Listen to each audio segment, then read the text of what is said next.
God father తర్వాత నయనతార మరొక Telugu cinema చేయలేదు. ఈ సినిమా కోసం 4 కోట్లు తీసుకుందని అప్పట్లో టాక్ నడిచింది. కొత్తగా మరొక సినిమా సైన్ చేస్తే 3 రెట్లు ఎక్కువ డిమాండ్ చేసిందట. ఇంతకీ నైనా నటించే ఆ తెలుగు సినిమా ఏంటో చూద్దామా?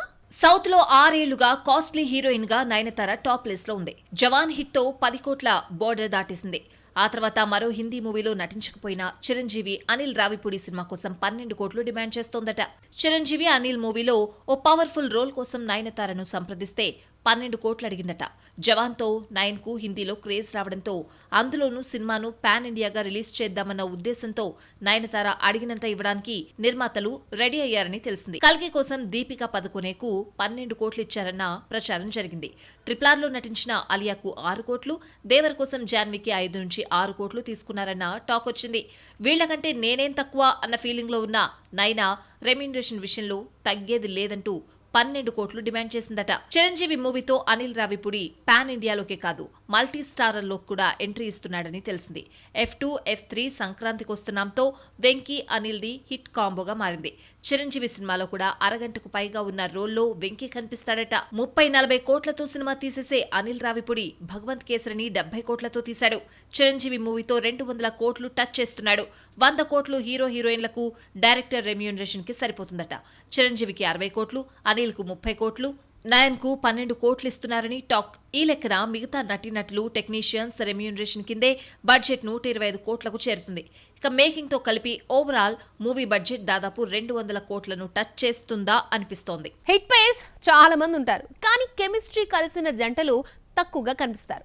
కెమిస్ట్రీ కలిస్తే చాలు సినిమా హిట్ ఫ్లాప్ తో సంబంధం ఉండదు. ఆ ఇద్దరిని మరొకసారి వెండితెరపై చూడాలి అనుకుంటారు. టాలీవుడ్ లో కెమిస్ట్రీ బాగా పండిన ఆ జంట 3వ సినిమాతో ముందుకొస్తోందా? ఇంతకీ ఆ ప్రేమ పావురాలు ఎవరు? విజయ్ రష్మిక ఫస్ట్ టైం జతకట్టిన గీత గోవిందం బాక్స్ ఆఫీస్ వద్ద 70 కోట్లు కలెక్ట్ చేయడమే కాదు, వీళ్ల కెమిస్ట్రీ ప్రేక్షకుల మనసుపై ముద్ర వేసింది. వెంటనే డియర్ కామ్రేడ్ లో మరోసారి నటించగా ఈసారి సినిమా మాత్రం నిరాశపరిచింది. గీత గోవిందం మించిన రొమాన్స్ పండించారు. విజయ్ రష్మిక ముచ్చటగా 3వ సారి నటించడానికి రెడీ అవుతున్నారు. రౌడీ హీరో ప్రస్తుతం నటిస్తున్న కింగ్డమ్ ఈ నెల 30న రిలీజ్ అవుతోంది.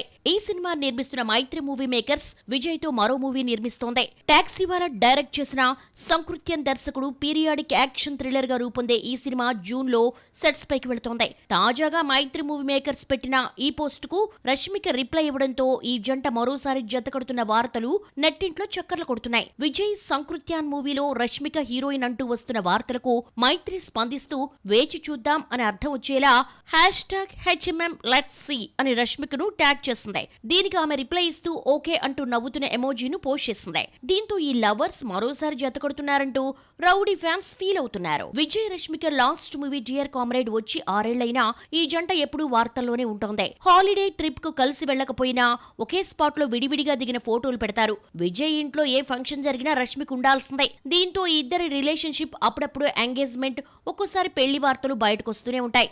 3వ సారి జత కడతారో లేదో చూడాలి. మరి బాలయ్యతో సినిమా తీయాలన్న కోరికను వీరసింహారెడ్డి సక్సెస్ మీట్ లో ఓపెన్ అయ్యారు హరీష్ శంకర్. వీరసింహారెడ్డి ఓపెనింగ్ షాట్ ను తనే డైరెక్ట్ చేశారని, ఒక్క షాట్ కి రిజల్ట్ ఇలా ఉంటే సినిమా తీస్తే ఓ రేంజ్ లో ఉంటుందన్నాడు హరీష్. మంచి కథతో బాలయ్యను ఒప్పించి డైరెక్ట్ చేయాలి అనుకున్నారు. అయితే ఆ ఛాన్స్ ను హరీష్ ఫ్రెండ్ తన్నుకుపోయాడు. Harish Shankar last cinema mister Bachchan వచ్చి ఏడాది కావస్తోంది. ఇంతవరకు నెక్స్ట్ సినిమా స్టార్ట్ చేయలేదు. పవన్ తో ఉస్తాద్ భగత్ సింగ్ స్టార్ట్ చేసినా సెట్స్ పైకి వస్తుంది అన్న నమ్మకం డైరెక్టర్ కూడా లేదు. అందుకే మధ్యలో మిస్టర్ బచ్చన్ తీసి ప్రస్తుతం మరొక ప్రాజెక్ట్ కోసం వెయిట్ చేస్తున్నాడు. పవన్ 4 రోజులు డేట్స్ ఇస్తే వీరమల్లు పూర్తవుతుంది. ఓ 20 రోజులు కష్టపడితే ఓజీ రిలీజ్ చేయొచ్చు.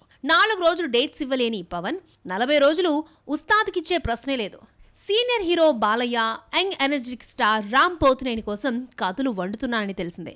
అయితే అఖండ 2 తర్వాత బాలయ్య వీరసింహారెడ్డి తీసిన గోపీచంద్కి మరొక ఛాన్స్ ఇచ్చాడు. బాలయ్య బర్త్డే జూన్ 10న సినిమా లాంఛనంగా మొదలవుతోంది. ఈ లెక్కన బాలయ్యతో హరీష్ మూవీ ఇప్పట్లో లేనట్టే. హరీష్ శంకర్ చాలా మంది హీరోలతో పనిచేయాలనుకున్నా కుదరలేదు. ఆచార్య ప్రమోషనల్ ఇంటర్వ్యూలో మంచి స్టోరీతో వస్తే చేద్దామని మాటిచ్చాడు చిరు. అయితే బాలయ్యతో పాటు రామ్ కోసం కథ రాసుకున్నాడని తెలిసిందే. The warrior pre release event లో హరీష్ మాట్లాడుతూ గతంలో అనుకున్నా కుదరలేదని త్వరలో చేస్తాను అన్నాడు. మరి ఈ సినిమా అయినా వర్కౌట్ అవుతుందో లేదో చూడాలి. మరి ఓవర్సీస్ లో $1 మిలియన్ మార్క్ అంటే ఈజీగా దాటేస్తున్నారు. యంగ్ హీరోలు సైతం 1-2 మిలియన్స్ అందుకుంటున్నారు. స్టార్ హీరోల టార్గెట్ 10 మిలియన్స్ అయితే యంగ్ హీరోల లక్ష్యం $5 మిలియన్ చేరిందా? ముందుగా $3 మిలియన్ రాబట్టేందుకే నాని అమెరికాకు వెళ్ళాడా? Was the story. ఓవర్సీస్ లో 5 మిలియన్స్ టార్గెట్ అనేది ప్రభాస్ కు చాలా చిన్నదైపోయింది. 4 సార్లు ఈ ఫీట్ ను అందుకున్నాడు. బాహుబలి 2 $20 మిలియన్ వసూలు చేసింది. ఓవర్సీస్ లో ఎక్కువ కలెక్ట్ చేసిన సినిమాగా ఇప్పటికీ బాహుబలి 2 నే ఉంది. ఆ తర్వాత ప్లేస్ కూడా డార్లింగ్ దే. కల్కి బాహుబలి 2 రికార్డ్ ను క్రాస్ చేస్తుంది అనుకుంటే ఓ అడుగు దూరంలో $18.5 మిలియన్ దగ్గర ఆగిపోయింది. RRR $15 మిలియన్ కలెక్ట్ చేసినా ఈ రికార్డ్ ను రామ్ చరణ్, ఎన్టీఆర్ తమ ఖాతాలో వేసుకోవడానికి వీల్లేదు. రాజమౌళి అకౌంట్ లోకి వెళ్లిపోయింది. ఎన్టీఆర్ సోలోగా నటించిన దేవర ఓవర్సీస్ లో మంచి ఓపెనింగ్స్ రాబట్టింది. ప్రీ బుకింగ్స్ తో మంచి ఓపెనింగ్స్ రాబట్టడంతో 5 మిలియన్ మార్క్ దాటడం ఈజీ అయిపోయింది. 5 మిలియన్ మార్క్ లిస్ట్ లో ఉన్నది ఇద్దరు స్టార్సే. ఒకరు ప్రభాస్, మరొకరు ఎన్టీఆర్. చాలా మందికి ఇది అందని ద్రాక్షగానే ఉన్న యంగ్ హీరో తేజ్ ఈ ఫీట్ అందుకోవడం షాక్ ఇచ్చింది. 40 కోట్ల బిజినెస్ తో రిలీజ్ అయిన హనుమాన్ ప్రపంచవ్యాప్తంగా 300 కోట్లు కలెక్ట్ చేసింది. ఓవర్సీస్ లో అయితే $5.2 మిలియన్ తో సత్తా చాటింది. యంగ్ హీరోస్ లో ఈ అరుదైన ఫీట్ ను తేజ్ సజ్జా అందుకున్నాడు. 5 మిలియన్ మార్క్ చాలా మంది స్టార్స్ ను ఊరిస్తోంది. ఈ టార్గెట్ ను దాటడానికి నాని అమెరికా వెళ్లి హిట్ 3 ను ప్రేక్షకులతో కలిసి చూశాడు.